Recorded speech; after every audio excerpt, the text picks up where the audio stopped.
Hello everybody, ALLOS here, also known as Sketchum Creations, and today we reached the end of my hammer-based workshop posts with confirmation, my finale magnum opus. And here we are, the final map, which also happened to be a collaboration with my pal Ultiman. Now, this was made specifically to be my last map on the Pro 2 workshop, and takes on quite a bit of a different theme. If you're a bit slow on the uptake, I'll be sure to catch you up as we go along. It's a nice little wrecked elevator Chamberlock. Due to events beyond our control, some testing environments may contain flood damage or ongoing tribal warfare resulting from the collapse of civilization. If groups of hunter-gatherers appear to have made this or any test chamber their home, do not agitate them. Test through them. Now, this first part of this series was made completely by me. It happens to be my first destroyed themed map, where it's all dilapidated and covered in plants. Also, earlier in development with this map, it was originally going to be set at daytime, and I still actually have the alternative map file of it at daytime, and I can show that later. Anyways, you head forward. As we can see, it's quite moody and dark.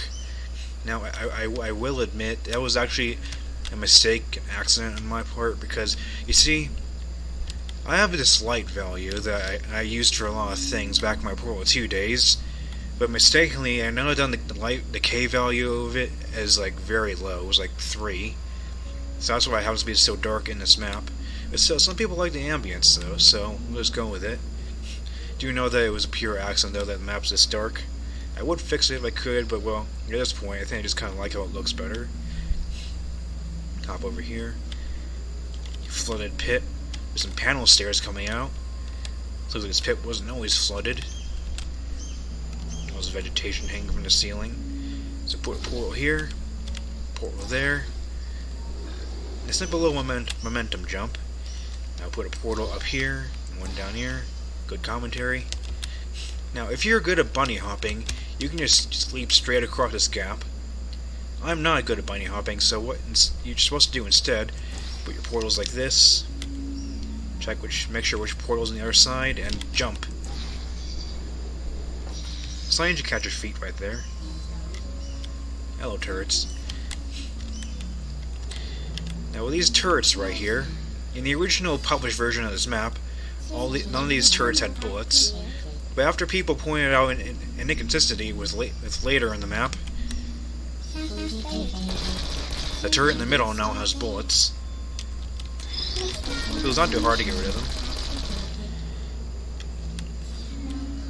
So now we have here this little puzzle, which you could have seen from the previous stream with this nice little viewing window. Now, as you might notice, this light trail from this button is broken. Try to step on the button, just sparks, doesn't connect all the way. And the thing it connects to appears to be partially deployed, it's not moving. It's a bit of a problem. If we go up here, cube dropper, it spits out dust. That's broken as well. So, one way you can solve this test, which some people believe to be the only way, is that you can use a turret as a stepping stool. Which, while you can do that, that's not the intended solution at all. See, what you're supposed to do is that you put a portal here, and put a portal there, and you do another momentum jump. This first chamber is basically all about momentum. Whoosh. Simple as that. Most rubbish. You can see there's a tube right there. It's full of stuff. This part of the facility seems quite backed up.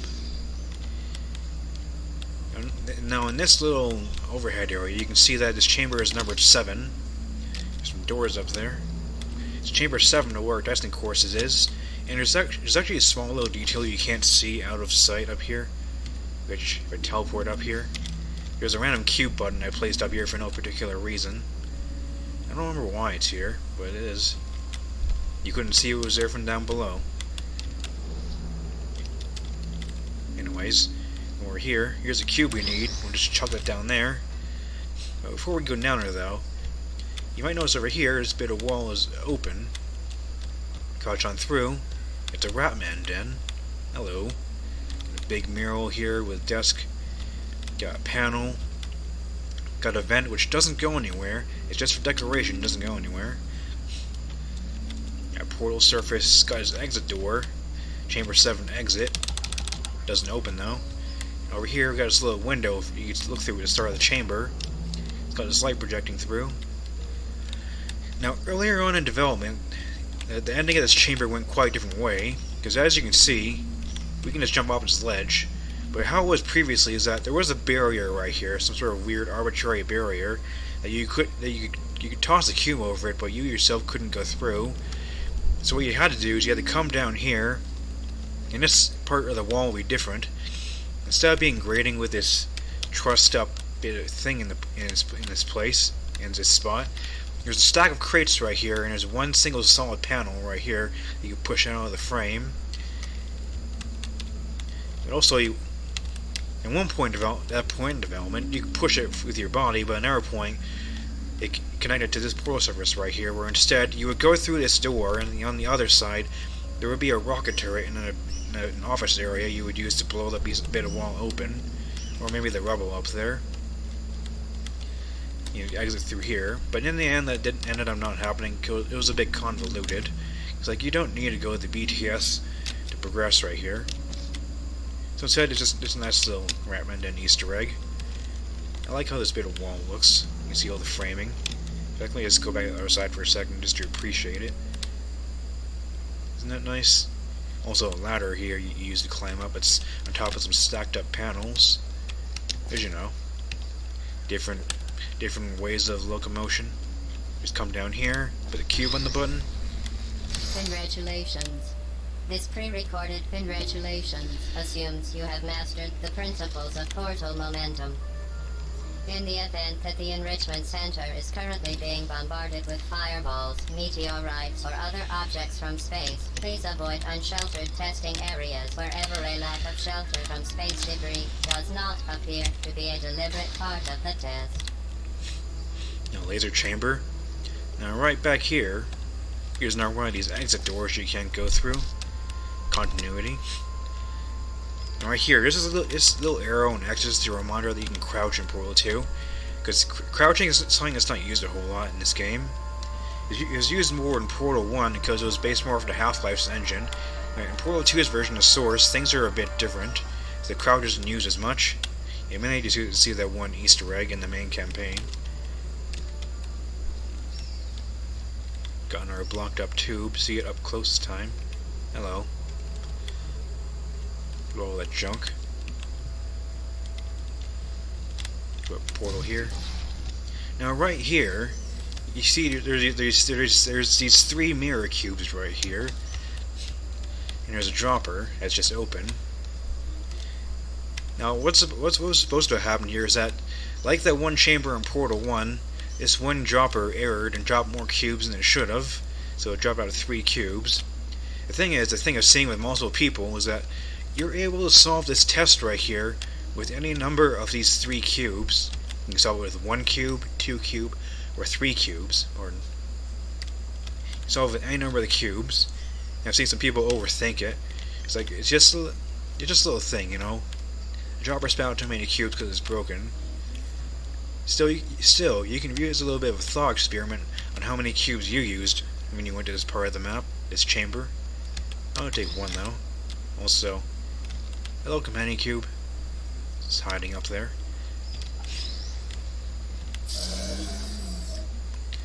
And I don't know why that sound plays when you come to this one part of the map. It's a little weird. Anyways, there was one person who did a speedrun of this map, and they just bunny hop right past all those turrets like they were nothing. However, if you're not a boss like them, you just blow them up with a laser. Yeah, that one person's pretty cool though. They just jumped right through all the turrets like they were nothing. Anyway, this chamber right here. First things first, you can see there's a door marked exit up there. We also can't reach. A bit cruel. So it's a very wide open chamber. Now earlier in development, this chamber was going to be a lot more constrictive. Basically, it would consist of a bunch of thin corridors in this chamber space, so it would just snake back and forth, with the turrets distributed amongst the paths. You know, overall though, I deemed that was a bit too cluttered, so I cut that out. And so instead, you've got this little motif with these big two pillars. I think I based this after a chamber from the main campaign, like style-wise, but I don't remember which one it is. It's something to do with these big pillars in the middle of the room. Anyways, though, let's just solve the test. Hop to laser.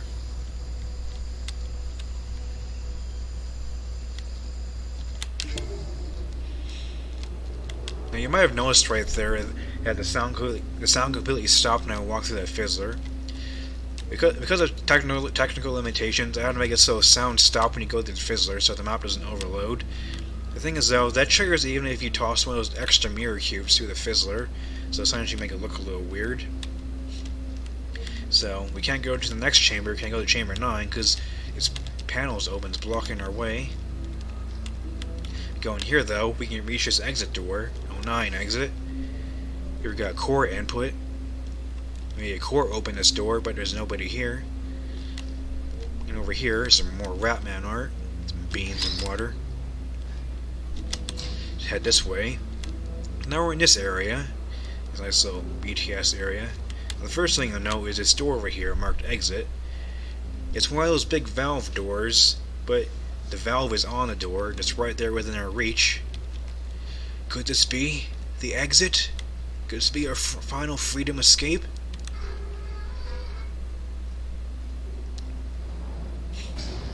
Oh no, it's caved in on the other side. Oh, it's very unfortunate. We're not quite escaping this time. So then, got this tube right here, it's got a scanner on. The scanner actually does scan the things that fall through. It's a very dormant tube though, not very much falling through. Tube fell through right there. Important again. Some numbers on the wall here. Got 2401 9711. I wonder what it could mean. Here's testing area 7 through 10, that's where we just were. You know, the obvious path right here is to go to this X in the wall. Got a portal through it, because, you know, Chell can't wrench this door open. But before that, you may notice there's this mirror cube on top of this stack of random stuff right here. Now, there's an extremely obscure Easter egg here, where if you use the cube to jump up on the stack and look towards the tubes... Hey, Rick. So maybe it was Rick, the Adventure Core, the one who opened this panel. You know, it's a very remote Easter egg I put in this map. I don't think many people have seen it. So now we portal over there. Also, I should mention, while we're still here before I reach this next room, you've noticed this map so far has been using Half-Life 2 soundtrack songs. The first chamber had, I believe, what was it? It had the Half-Life 2 track Suppression Field, and the second chamber had the track Probably Not a Problem. And now in this Chamberlock we have the soundtrack song Broken Symmetry. You probably can't hear it because I have my volume down. I always keep my Portal 2 volume low, which is why I had a bunch of problems with that in the past. But I assure you, the music is there. Also, right over here, we got someone's chair thrown on top of these crates. Someone's little chair thrown right here, but it's rather dangerous considering the void is right over here. One wrong step, you're falling off that railing. You're the king of nothing. The Bergentrocken. Also, another random little developer note is at an earlier point in development, there's going to be water dripping out of this pipe right here. It's a small detail. It was cut out for some reason. I don't remember why. But it was there. I think in the model files, this thing is a furnace. It's like, why does Avatar need these small furnaces? It's a weird little model. Just pass right through here. Get a chamber lock. Also, these right here, I didn't know these were trophies for the longest time. I thought they were just random decorative wood cutouts, but if you look at the bases, Aperture Science Award, Aperture Science, 1946, and ones for 1945. I never noticed these were awards. They just look like wooden standees used like in a school play or something.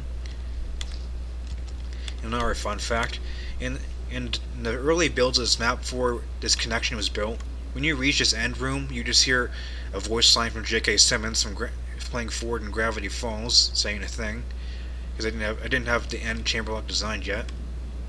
So instead, just got a little J.K. Simmons voice clip. It's a little fun thing. Anyways, let's move on to the next map.